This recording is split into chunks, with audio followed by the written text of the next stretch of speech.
আসসালামু আলাইকুম। আল্লাহর রহমতে আজকে আমাদের বৃষ্টি হচ্ছে এখানে। তো বেশ কয়েকদিন থেকে ভালো একটা গরম ছিল, রোদের তাপমাত্রা কম ছিল কিন্তু গরমের আবহাওয়াটা প্রচুর ছিল। তো আল্লাহর রহমতে বৃষ্টি হচ্ছে, বৃষ্টির হওয়ার কারণে আজকে গরমের তাপমাত্রা একটু কম। সবই আল্লাহর রহমত, আল্লাহর অশেষ রহমত। আল্লাহ কি না পারে, সব কিছুই পারে। কিন্তু আমরা যখন বিপদে পড়ি তখন আল্লাহকে স্মরণ করি। বিপদ ফুরিয়ে গেলে আমরা আল্লাহকে ভুলে যাই।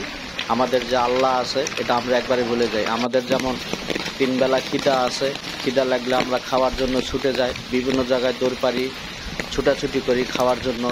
তেমনি আল্লাহকে স্মরণ করার জন্য আমাদের কিন্তু 5 ওয়াক্ত দিনে নামাজও আছে, কিন্তু আসলে আমরা এটা ভুলেই যাই।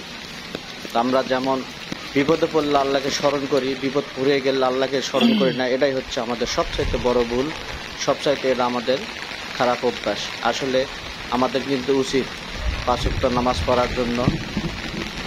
আসেন সবাই মিলে 5 ওয়াক্ত নামাজ পড়ি। আসলে ভাই জীবন চালাতে হলে জীবিকারও প্রয়োজন আছে এবং আল্লাহকে পেতে হলে 5 ওয়াক্ত নামাজেরও দরকার আছে। নামাজ ছাড়া আমরা জীবনেও আল্লাহকে পাবো না।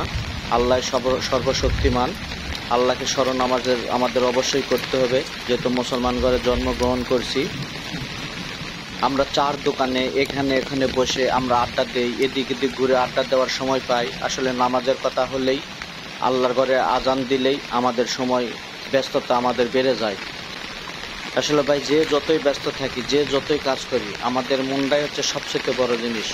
ইচ্ছা যদি থাকে কাজের মধ্যেও আমাদের নামাজ পড়ার জন্য আমরা সময় বের করে নিতে পারি। আসলে আমরা অনেকে চেষ্টা করি না, আমরা সুযোগ পেলেও সময় পেলেও আমরা এগুলো সব ভুলে যাই সমুখালের জন্য, কিছু আনন্দ ফুর্তির কারণে। আসলে ভাই জীবনটা কয় দিনের? 2 দিনের। এই 2 দিনের জন্য আমরা ব্যস্ততা দেখাই আল্লাহকে।